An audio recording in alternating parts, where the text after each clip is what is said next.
中国无要进口咱台湾的石斑，屏东县政府讲要家己替渔民找出路。今仔日县政府就甲台铁合作推出新的台铁石斑便当。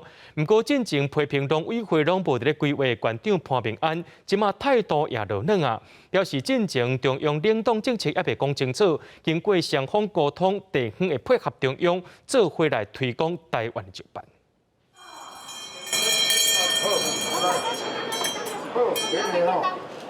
台铁石斑鱼便当开始卖啊！屏东县长潘明安斗相共卖便当，新的石斑鱼便当，干那屏东、高雄、新左营3个车站才有。屏东车头头一天50个便当，一时啊就卖了了。我唔捌食过这款物件，这款便当唔捌做过啊。哎呀，因为太少啦。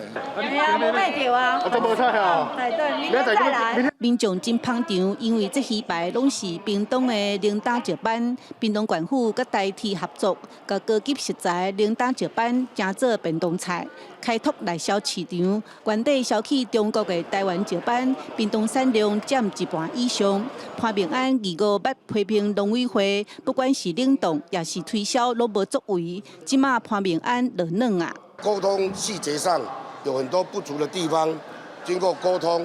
没有什么往内互打，我跟署长沟通之后，一定要让地方政府清清楚楚，而且要白纸黑字的整个未来的这个冻存机制怎么样？潘明安表示，中国向禁止进口台湾的石斑，中央政策不明的时阵，渔民一定会惊吓。即马地方会配合中央，3间冷冻加工厂，第一期先处理1500吨石斑，另外嘛有转台通路，让国内民众会当食到屏东的石斑鱼。